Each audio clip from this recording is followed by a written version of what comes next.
Greetings and welcome. This is Ron from Terror of the Twin Sun. Terror of the Twin Sun is a functional division within the Order of the Twin Sun. This is a reading essentially for the energy of Cancer. Okay. Astrological reading.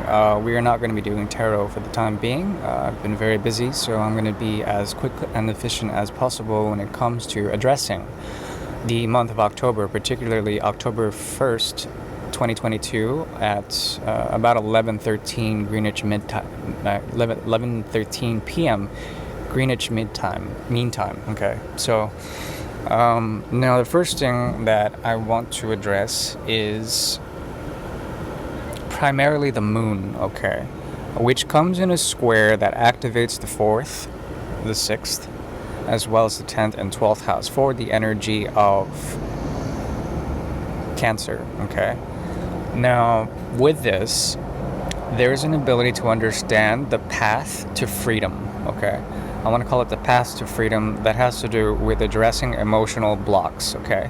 There's a lot of exploration in the month of October that has to do with the activation of essentially searching for an emotional release of some sort that is addressed in especially early October, okay?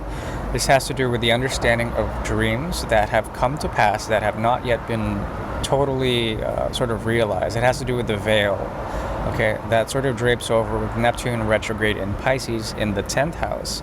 This has to do with activation of karma or what sort of comes about in terms of gross realities that Cancer may be dealing with, okay. With the stellium, about 3 planets in the energy of Libra/Virgo in the 4th house, there's a lot that comes to mind with placing new values or trying to come up with new ways to think, okay, when it comes to trying to find clarity, especially.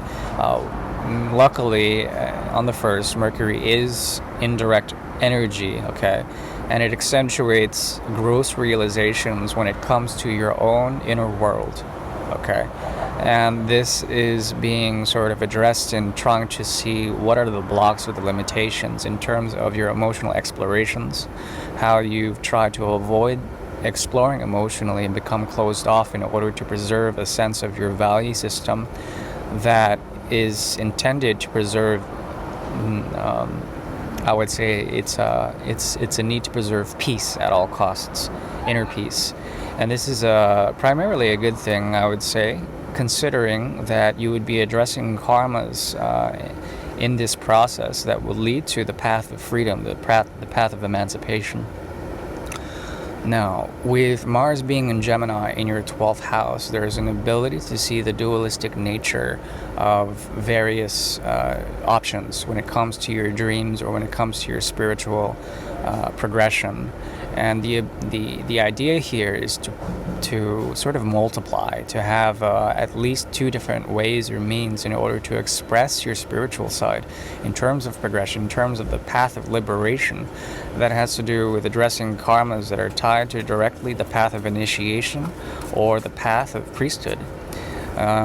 These paths essentially create the square of the inner world, and there's a need for preservation in all of this, reservation, so that you don't affect negative karmas in terms of the progression of fall or progression of autumn energy. This is a very good thing. At the same time, on a collective level, the sort of shakeup that is being triggered with the North Node in Taurus in the 11th house, in your 11th house, plus Uranus in retrograde in Taurus in your 11th house, creates on a collective level a way for you to preserve isolation and preserve a sense of isolation, of being untouched, your inner world or your home being untouched by the shift of survivability, of trying to force Taurus into force the bull into a ramming mode, okay? There's an intensity about how we on a collective level are looking for stability, okay, gross stability of a new way of doing things, a new technology or a new way of commodification and transaction on an ecological level, okay, or an economic level. And in this respect, there is a need to essentially address the earth and to come up with a way of stabilizing all of that in terms of the Earth's reflection to ways of valuing certain things, or ways of creating commitment, or the collective drive of everyone has essentially been saturated by changes that have occurred on that are designed essentially to address a retrograde Saturn in Aquarius. Okay. Now, with all this, there's a possibility of, I would say, coming into a point of vibration, coming into a sense that you are untouched by the changes of anything external to you. Okay. And this allows for a number of things, primarily deep spiritual realization through reflecting some of the more transformational qualities that Aquarius has to offer with Saturn in retrograde there.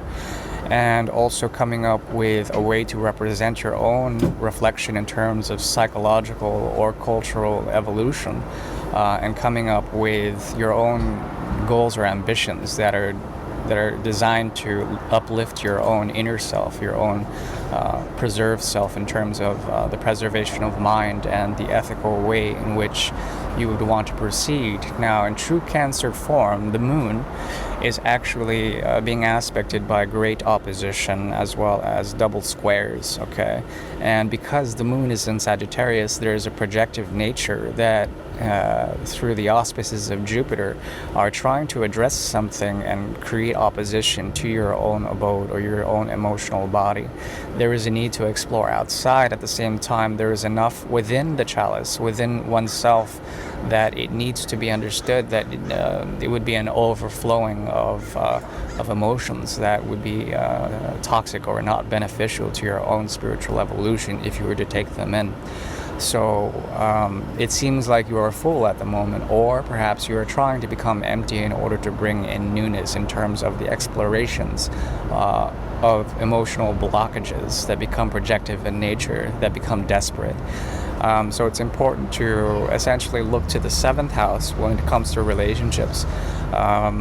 With Pluto in retrograde in the 7th house, it accentuates a need to address the changes that others need to go through in terms of their own structural isms, of their own social understanding of themselves within society, that allows for realization and transformation, true alchemy to occur in terms of your relationships. Okay, and this is all very beneficial.